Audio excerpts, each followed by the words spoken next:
Tantor Audio, a division of Recorded Books, presents Nothing Compares to You, an oral history of Prince, by Touré.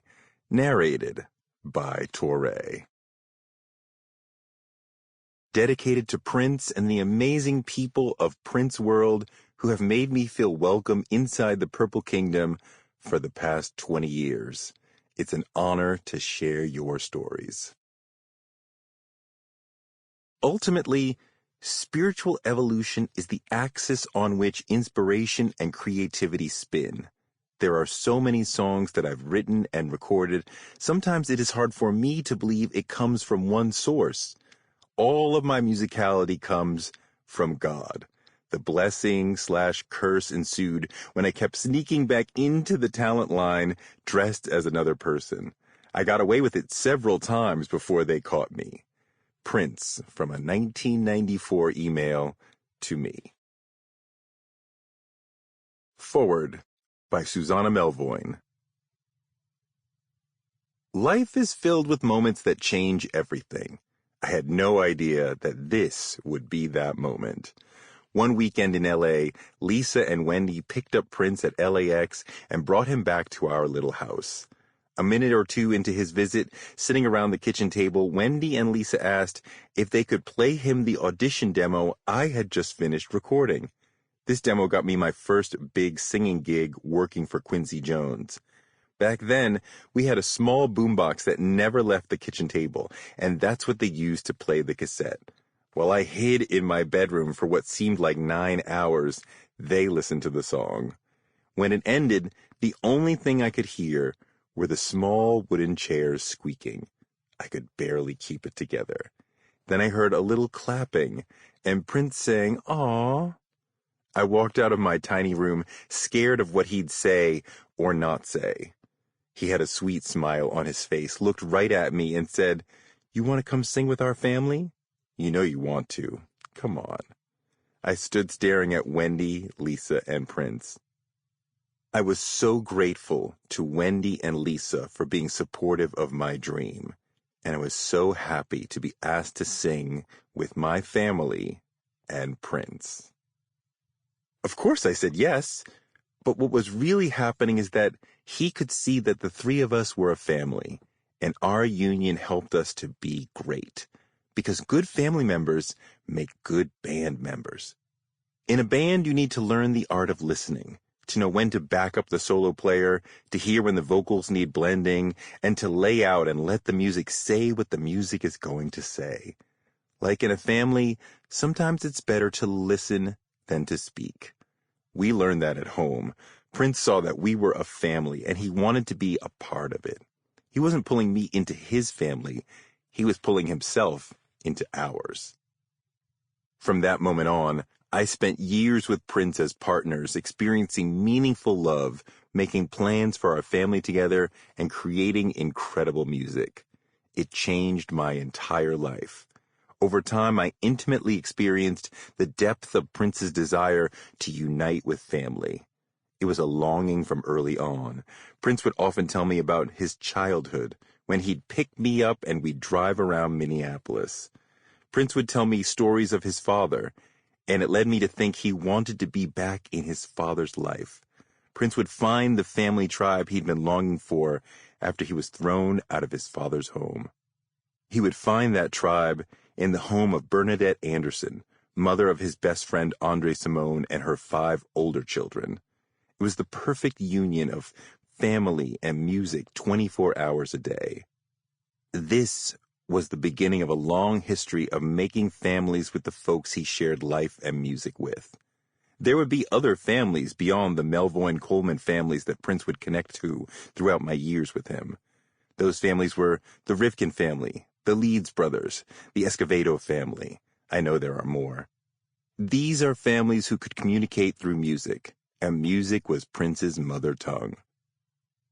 Prince was known for his ability to do everything himself, but I believe he wanted a tribe to supplant his musical and emotional needs. Prince would always use the collective we when referring to any creative plans, goals, or ideas he had. He longed for his tribe to go all the way with him. I found that he was at his best when he had his chosen family with him. Family is what you make it, and Prince was all about family. He chose his family based on a harmony of purpose. I shared his purpose. To him, that purpose was to make music together, to love music, and stay connected physically even when it was excruciatingly difficult to do so. If I wasn't able to fly to where he was fast enough, he would question my love and devotion to him. When he needed me, or anyone, all ties that bind you to him were woven into the fabric of your ability to get to him quickly. But I loved him deeply. When Touré asked me to write the foreword to this book, I was overwhelmed with memories of our time as a family. What Touré has done here is to bring together a rich historical blend of Prince's chosen familial voices to create a choir. When these voices meld together, you can find resonance and harmony that only that family can understand. The music and relationships that make up the seasons of Prince's history, we all shared together. Since our time by his side, we've all grown in different directions, but nonetheless remain the roots of his family. It's beautiful and quite telling that Prince would choose a family that was black, white, Puerto Rican, Trinidadian, Mexican, straight, gay, Jewish, Christian, Jehovah's Witnesses, single, married, music makers, and life livers. It was always his idea to have his chosen family be diverse, yet united in his purpose to make amazing music and make a life together with exceptional human beings. The bigger the family, the wider the scope of musical history that make up Prince's sole purpose. Who wouldn't want that? Love and kindness, Susanna. Introduction. This oral history of Prince, one of the most complex celebrities of his time, draws on over 20 years of research and countless conversations with Prince and people who were close to him. Musicians, lovers, engineers, managers, photographers, bodyguards, all sorts of Prince world insiders who knew him well. I'll take you through Prince's difficult youth, his epic rise, his music, and the long, slow, tragic descent of a man who'd eschewed drugs early in his life, but was dragged down by them later. Close friends say Prince was doing opioids in his late 20s. At least one band member confronted Prince about abusing drugs, and he believes Prince went to rehab in his mid-30s. The pain of constantly performing and never sleeping led to grinding chronic pain in his hips, his hands, and his knees. He could barely keep up with the pain. As he got older and the pain increased, he sometimes showed up on stage without heels and debated whether he should get hip replacement surgery. Meanwhile, he was seeking stronger and stronger opioids. Why not just stay home if he was in pain? Because performing was at the core of his identity. It wasn't something he did, it was who he was. It was all he was. He needed it. Besides, in his last years, being home often meant being alone. By middle age, he was twice divorced and living in a small apartment inside Paisley Park. The drugs not only dulled his physical pain, they quieted the noise inside him, letting him escape from having to think about himself and deal with the deeper issues of who he was. This is someone whose desire to be a superstar was launched because of pain. What pain? As a crazy man once wrote, look at this tangle of thorns. Chapter 1. Nothing compares to you, the greatest musician ever. Wendy Melvoin, guitar in the Revolution, 1983 to 1986. His gift was big, big, big, big, big. He knew he had a duty to be the best because his gift was so big. On any instrument, he was mind-blowing. Alan Leeds, tour manager, 1983 to 1989, then president of Paisley Park Records, 1989 to 1993. I was completely stunned by his innate musicality, just like everybody else who ever saw him. Wendy Melvoin, He was a great piano player. Brown Mark, bass in the Revolution, 1981 to 1986. He's an awesome drummer. Wendy Melvoin, he could play the hell out of his synth. He knew exactly how to bend and use his pitch wheel to elicit that thing where you'd feel a note just barely hit the beat. Brown Mark, he was an incredible bass player. Alan Leeds, everything he touched was brilliant. Not just good, but brilliant to the point where if all he did was play bass, he would have been a first-class bass player. Same with drums and keyboards. You just sit there and scratch your head and say, how in the world could one musician become so proficient on so many instruments? Each one of those instruments is a separate skill set. People like Chick Corea and Herbie Hancock will tell you it takes years and years and years of practice to master one instrument. The idea that you could become an elite-level guitarist takes years and years and years of practice. But Prince never met an instrument he couldn't master quickly. This is not your average rock and roll star. Wendy Melvoin. I don't think there was a better guitar player. There was a certain way he became his instrument. When you watched Prince play, there were blurred lines between the guy and the instrument. It was unbelievable. I've played with amazing players who I'm in awe of, but with Prince, it wasn't an extension of him, it was him. He mastered that instrument with astonishing agility and ability. He mastered the neck. He mastered the tone. He knew exactly how to dance and choke the neck when there was distortion. He actually knew how to carve his distortion. He was able to control the tone, his foot pedals. Everything was incredibly well timed. He was able to control rhythm. He mastered his internal clock. His internal clock was beastly. His timing was unbelievable. He knew how to push and pull a rhythm that I am still amazed by. If you were slightly out of time, he sniffed it, and he would look at you and wave his hand to slow you down or speed you up. He was always right, and his feel was incredible. It was like part of the way his hands touched the guitar. He could think 20 steps ahead. It was incredible. His guitar playing was interstellar, and he got better over time. Brown Mark. He was one of the great guitar players in the world. The broad spectrum of genres this guy could reach is amazing. I'd sit there and watch him rip through some jazz like it was nothing. That's why Miles Davis liked him.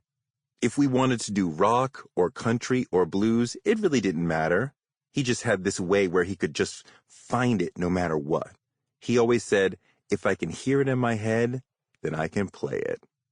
Morris Hayes, keyboards in the New Power Generation, 1993 to 2012. In every position in the band, he could come over to your instrument and beat you, so you had to really get it right. You had to crush it, or else you were going to have a headache because his antenna would go up. He'd walk over to your instrument, tell you to move out of the way, and then he'd show you how it actually goes. He did that to everybody. He'd take your bass away from you, he'd take your guitar away from you, he'd take your drums and be like, move out of the way, play the part, and then he'd say, now you do it. Me. He played everything except for horns, but if he absolutely positively had to, Jill Jones, singer and Prince's girlfriend, 1982 to 1990. When he was recording My G-Spot, he wanted a sax on it, and Eric Leeds was not around, so Prince asked someone to get him a sax. He sat there all day and all night playing those riffs by himself. I was upstairs watching a movie or whatever while he was downstairs like, burp, beep, burp, burp. You could hear him making mistakes. I was dying, just cracking up, but he was teaching himself everything he was hearing in his head, and after a while, he got it down and it sounded all right. He'd gotten the notes, but then he needed the feeling like a real sax player could deliver. He kept going after it all night long. He was so tenacious and so disciplined. I couldn't believe he sat there for like 12 hours playing this burp, beep, burp, burp, burp. Susan Rogers, Prince's engineer, 1983 to 1987. Who plays that well on that many instruments? Because he was one of the world's great bass players. And he's that good on guitar. And he's that good on piano and on organ. Oh, and we're not done yet. Let's put up a vocal mic. How many men have that chest voice and that falsetto and can give you that soul preacher vocal without ruining his voice?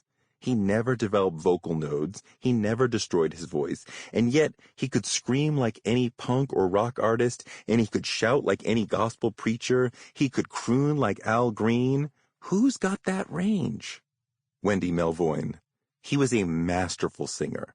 He could sing live better than most. He knew exactly how his voice sounded live and how to work it. Never needed inner ear monitors, always relied on the monitors on the floor or the house sound. Susanna Melvoin, fiancée and lead singer of the Family, 1984 to 1985. What makes him an amazing singer is he's completely not self-conscious. He's the opposite of self-conscious. He's totally in the unconscious mind. He's completely willing to bare himself. And to get a good vocal out, you must let yourself be exposed. You must open yourself up and hear the shitty notes and hear the good notes and not compete with someone outside of you, but just be the best you that you can be and allow yourself to be your most vulnerable. He said, the uglier you look when you sing, the better it's going to sound coming out of your mouth. Prince was willing to go 100%, never doubted himself, never doubted the vocal, never doubted his playing, never doubted any of it. Chuck Zwicky, Prince's engineer, 1987 to 1989. The most beautiful thing I ever found with Prince's vocals is when he does his background vocals. You listen to any one of those tracks on its own, and it's a totally different personality singing. Together, it conveys the sense of a group singing. Usually, if the lead singer sings the background parts, everybody's speaking in the exact same way. But with Prince, you felt like there's 6 people around you, and some can sing better than others, and they all have their own separate personalities. Morris Day, childhood friend, drummer in Grand Central, 1974 to 1975, frontman for The Time, 1981 to 1983, and 1989 to 1990. As far as doing backgrounds, I know firsthand because I was in the studio with this dude on the other side of the glass producing, and it was a job. He would have me singing and layering notes and doing things differently each time until you just can't take it anymore. So I know for himself, he took the time and layered his own vocals and put so many layers and different textures and things on it that it was just crazy. He would just sit there at the board with the mic and do that all night, just working on structuring background vocals and arranging them. Me. Many musicians say Prince's drum programming truly changed the game. Susan Rogers. His use of the drum machine had a lasting impression on the culture. He truly innovated the way electronic rhythm works. Questlove, friend of Prince, drummer in The Roots. To my ears, Prince is bar none the best drum programmer of all time. I'll put Prince up against my favorite hip-hop drum programmers. He is the master. He's the only cat who programmed drums to make you feel like a human played them. He was able to take the Lin LM1 drum machine and humanize it.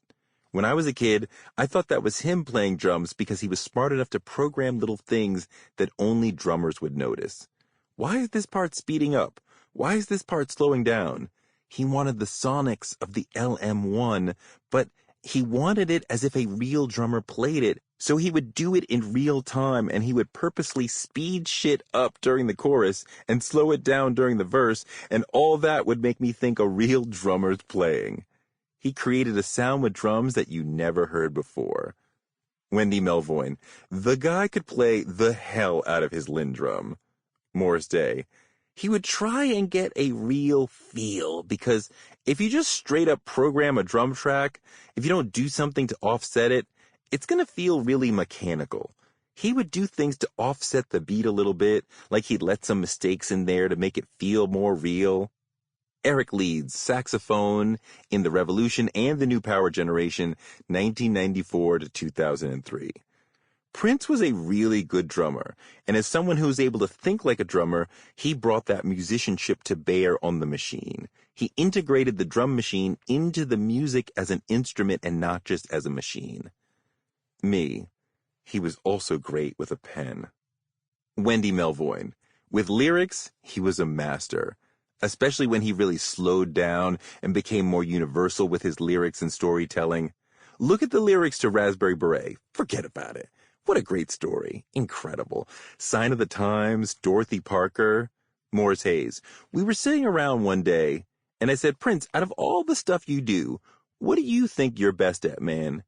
He kind of did that look, put his hand on the chin, looked up in the sky, and he said, I think I'm the best at writing lyrics. 'Cause, I hate bad lyrics. At the end of the day, Morris, I'm a poet. Me. A girlfriend said he loved Nikki Giovanni and Joni Mitchell, but perhaps what he was truly best at was his attitude toward music. Morris Hayes. I remember once he did something really crazy. He played 2 instruments at once. He was playing his guitar and a keyboard at the same time. And I said, man, I can't do anything like that. That's impossible. Really quietly, he said, Morris, if you want to stay here, I don't accept impossible. I don't accept no. We figure out how to win. If you want to stay here, you'll figure out how to win. I don't care how you do it, hieroglyphics, whatever you got to do to figure it out, but you will figure it out or you'll be gone. Me. His determination was extraordinary. It shapes his life, but also Prince was working on a different level of brain power than most humans. He knew how to play multiple things simultaneously back when he was a teenager. Bobby Z, drummer in the Revolution 1978 to 1990. I saw him do a run on the guitar with his left hand and a run on the keyboard with his right, and at the same time he's singing. 3 different sides of his brain all at once. From there you knew he was incredible. Me.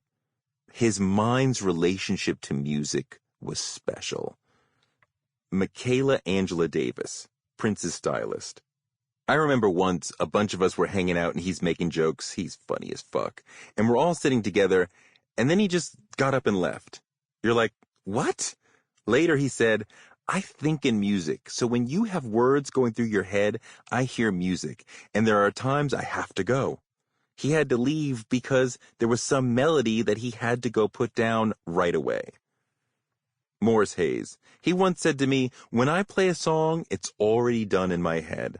I see the music done in my head. Like I hear all the parts and I see it done. So when I play, I'm just executing the music I see in my head.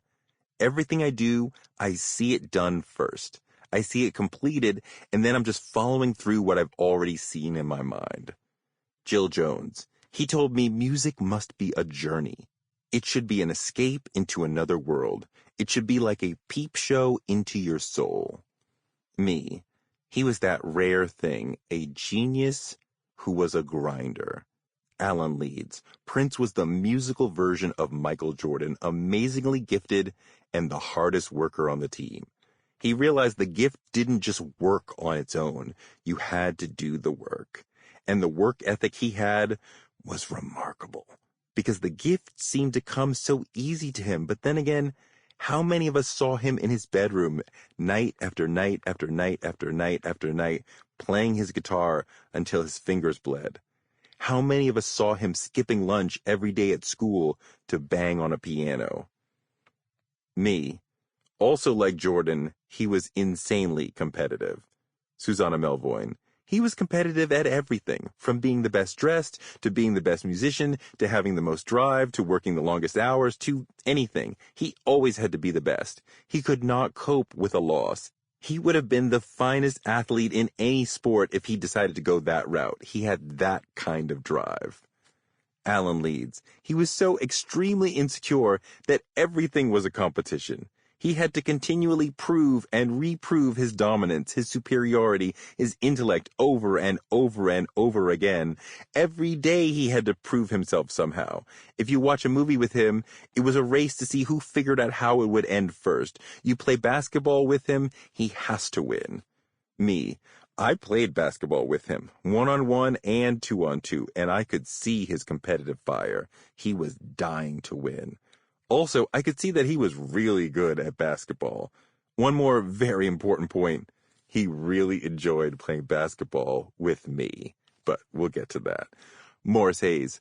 I played basketball with him, and he killed me so many times. I'm 6'5", and I can count on one hand the number of times that I beat him.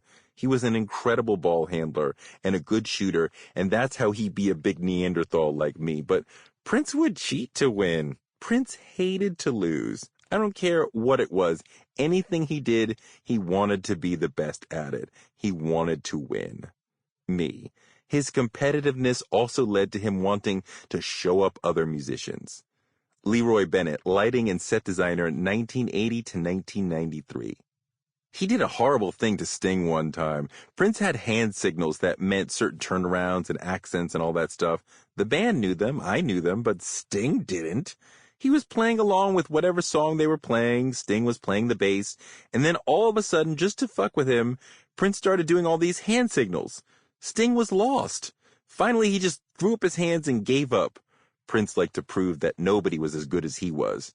It was his territory. It was his house. I'm the boss. I think that's what was going on in his head. Alan Leeds. Once in Europe, there was an after show, probably in London or Paris, and Bruce Springsteen happened to be in town. As Prince would occasionally do, if there were celebrities in the house, he'd bring them up to jam. It was probably one of those 10-minute versions of Baby I'm a Star or something. Anyway, Springsteen came out and played the guitar. At the end of the show, we're in the dressing room after Springsteen's gone home. Prince is sitting there cackling. He said, "See? I told you he couldn't play guitar. I told you he couldn't hang with us." It was like, why do you have to do that? You've proven yourself. You're selling more records than Springsteen right now. It's like, come on, dude. It shouldn't be about that on this level. His competitiveness served him really well when he was young and carving out his career, but once he was established as a superstar, his insecurity worked against him. You reach a point where you're so successful that behaving that way is beneath you and even detrimental because you can get more out of collaborating than out of competing. Me. Competitiveness, drive, a massive gift, and determination led to Prince becoming world-class in almost every aspect of music. He had a burning obsession to be great, and he was a sponge of a learner. From his early teens, he was completely focused on becoming a rock star musician, and he spent years thinking of nothing else, shutting out every other aspect of life. Alan Leeds, you're talking about somebody who really didn't have a life. For his first 30-plus years, he didn't care about anything but music. He really lived, breathed, and slept music. And when you take that dedication, that sacrifice of a life, and combine it with this spooky natural gift, then you have Prince. You also see why there's only one Prince. Me. That sort of tight, narrow focus may be critical to reaching a difficult goal, but it left Prince with some major deficiencies. It's like he ran away and joined the circus, and it left him a king in the big top and lost in the real world. Pepe Willie, cousin and mentor. The only time that Prince is normal is when he's on stage playing his music. That's when he's Prince. He doesn't even know how to be when he's off stage. Me. Prince's years of focusing on developing as a musician, combined with the pain of feeling abandoned by his parents and rejected by his peers, led him to retreating into his shell and never really learning the basics of successfully interacting with people. Relationships with other people are critical for our souls. They help us deal with the complexity of the human condition. They make it possible for us to deeply enjoy the highs of life and to survive the hard parts. They help make life worth living. Talking about our emotions helps us make sense of them and is critical to maintaining mental health. And yet, Prince was largely unable or unwilling to talk about himself or his feelings and couldn't have a one-on-one relationship that wasn't totally focused on him and his music. He was more comfortable on stage in an arena relating to thousands than he was in a one-on-one conversation. Alan Leeds. He wasn't at home in front of people he didn't know well, and his lack of trust went so far as to inhibit his comfort level with people. I worked for James Brown, and they were similar in the sense that James was also rejected by his mother and didn't trust anybody. He had very much the same trust issues. It's ironically very similar. Me, interacting with Prince offstage. Sample complete. Ready to continue?